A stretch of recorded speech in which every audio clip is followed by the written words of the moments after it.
Hi, welcome back to my YouTube channel.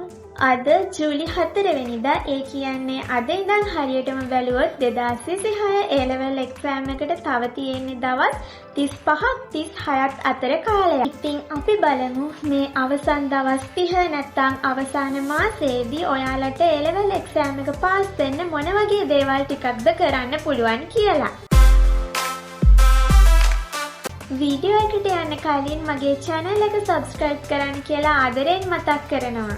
ඉතින් ඔයාලා මේ අන්තිම මාසයේදී මුලින්ම කරන්න ඕනේ දේ තමයි ඔයාලගේ mindset එක හදාගන්න එක. mindset එක හදාගන්නවා කියලා කියන්නේ ඔයාලා දැන් මේ වෙනකම් වැඩ නොකරපු කෙනෙක් වෙන්න පුළුවන්. ඒ කියන්නේ කිසිම වැඩක් කරලා නැහැ, තාම තියරි පාඩම් කරලත් නැහැ, මුකුත් නොකරපු කෙනෙක් වෙන්න පුළුවන්. එහෙම නැත්නම් තනින් තියරි පාඩම් කරලා සමහර කොටස් මතකයි, සමහර කොටස් අමතකයි, එහෙම කෙනෙක් වෙන්න පුළුවන්. ඉතින් සමහර අය ඉන්න පුළුවන් මේ වෙනකොට ඔක්කොම පාඩම් කරලා දැන් ආයෙ රිවිෂන් එකක් වගේ තියරි ටික අපහු මතක් කරගෙන යන කෙනෙක් වෙන්න පුළුවන්. ඔය කවුරු වුණත් අවසාන මාසයයි තව මට තියෙන්නේ. ඒ කියන්නේ තව දවස් 30යි තියෙන්නේ.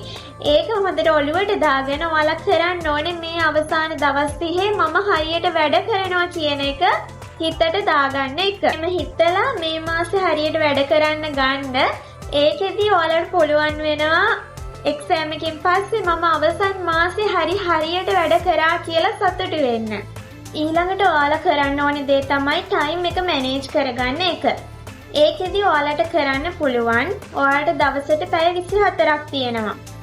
මම කියන්නේ මේ දවස් 30 ඇතුළත ඔයාලා උපරිම වැඩ කරන්න ඕනේ. ඒ නිසා පැය 6ක් නිදාගත්තට කමක් නැහැ. නැත්තම් සමහර වෙලාවට ලෙඩ එන්න පුළුවන්, ගෑස්ට්‍රයිටිස් වගේ එන්න පුළුවන්. ඒ නිසා නිදාගන්න එකත් වැදගත්. නමුත් ඔයාලා මේ උපරිම ඔයාලට වැඩ කරන්න පුළුවන් කාලය උපරිම වැඩ කරන්න ඕන. ඉතින් මේ ටයිම් එක මැනේජ් කරගන්න ඔයාලට කරන්න පුළුවන් සරල විදිහක් මම කියන්නම්. ඔයාලා දවසට පැය 24ක් හම් වෙනවනේ. ඒ 24න් ඔයා පැය 6ක් නිදාගත්ත කියන්නකෝ. එතකොටත් ඔයාලට පැය 18ක් තියෙනවා තව වැඩ කරන්න. ඊට පස්සේ කන්න බොන්න ඕවටත් එක්ක පැය 18ක් වෙනම තියෙනවනේ. අන්න ඒ පැය 18න් ඔයාලා මේ අවසාන දවස් 30ේදී කරන්න ඕනේ එක සබ්ජෙක්ට් එකකට එක පේපර් එක ගානේ සබ්ජෙක්ට් 3ට පේපර්ස් 3ක් කරන්න. ඒකට ඔයාලට සාමාන්‍යයෙන් පැය 9ක් යයි. එක පේපර් එකකට පැය 3 පේපර්ස් නම් පැය 9ක් යයි. මේක වෙනස් වෙන්න පුළුවන්. මම දල වශයෙන් කියන්නේ. එතකොට මේ පැය 9 ඔයාලා පාස් පේපර්ස් කරන්න ටයිම් තියලා පාස් පේපර් එක කරන්න පුරුදු වෙන්න. ඔන්න දැන් අපිට පැය 18න් පැය 9ක් අපි පාස් පේපර් කරන්න යෙදෙව්වනේ. තවත් එතකොට අපිට පැය 9ක් ඉතිරි වෙනවා. ඒ පැය 9ේදී ඔයාලා කරන්න ඕනේ සමහර කෙනෙක් ඉන්න පුළුවන් තියරි කොටස් තාම බලලා නැති අය, නැත්තම් පොඩ්ඩක් බලලා තියෙන අය ඉන්න පුළුවන්. අන්න ඒ වගේ අයට පුළුවන් තියරි කොටස් බලන්න තව පැය 5ක් 6ක් නැත්තම් 5ක් වෙන්න පුළුවන්. ඔයාලා බලලා තියෙන කාලේ ඔයාලා දන්නවනේ දැන් මම මෙච්චර ප්‍රමාණයක් බලලා ඉවරයි කියලා. ඒ වගේ පොඩ්ඩක් තියෙනවා නම් ඉතින් ඔයාලට පැය ගාන අඩු කරගන්න පුළුවන්. නැත්තම් ගොඩක් තියරි කොටසක් කරන්න තියෙනවා නම් පැය 5ක් 6ක් වගේ කාලයක් තියරි බලන්න යොදා ගන්න පුළුවන්. ඒ කරපුවාමත් ඔයාලට පැය 3ක් වගේ කාලයක් ඉතිරි වෙනවා. ඒ පැය 3ේදී ඔයාලා ඒ පැය 3 කළමනාකරණය කරගන්න. මම කියන්නේ එක ළඟ පැය 3ක් නෙවෙයි. ඔයාලා වැඩ කරන අතරේ මේ පැය 3 මැනේජ් කරගන්න.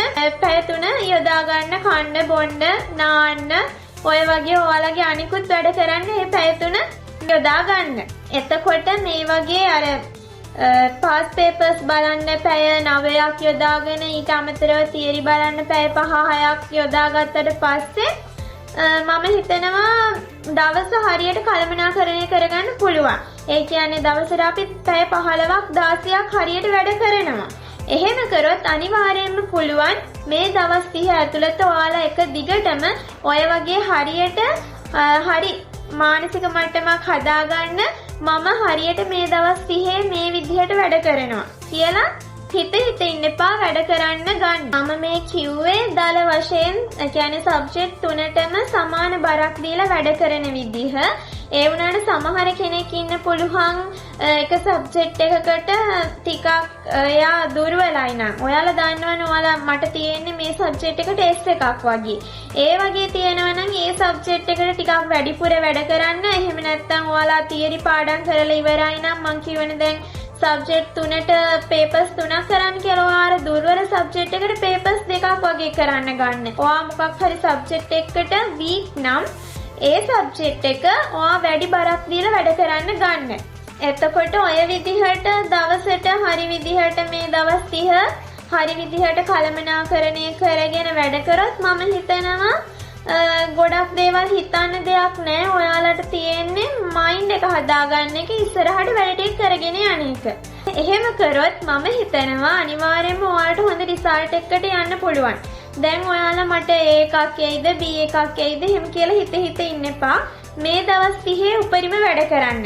උපරිම වැඩ කරොත් ඔයාලට පුළුවන් හොඳ රිසල්ට් එකකට යන්න අනිවාර්යයෙන්ම. ඉතින් මම මේ කිව්ව පුංචි කාරණා ටික ඔයාලට වැදගත් වෙයි කියලා මං හිතනවා. ඒ වගේම 2026 A level exam එක කරන නංගිලා මල්ලිලාට හොඳට එක්සෑම් එක කරගෙන හොඳ රිසල්ට් එකකට යන්න පුළුවන් වෙන්න කියලා මම සුබ ප්‍රාර්ථනා කරනවා. අවසාන වතාවටත් මම කියන්නේ වැඩ කරන්න. ගොඩක් හිතන්න එපා. හිතන එක අඩු කරන්න. මොන රිසල්ට් එක ආවත් ඔය අවසාන මාසේ හරියට වැඩ කරා කියන සතුට එක්සෑම් කින් පස්සේ ගන්න පුළුවන් වෙන විදිහට මේ අවසාන මාසේ හරියට වැඩ කරන්න. ඉතින් ඔයාලට ජයම වෙන්න කියලා ප්‍රාර්ථනා කරනවා. තවත් දවසක අලුත් වීඩියෝ එකකින් හම්බෙමු. ඔයාලට සුබ දවසක්.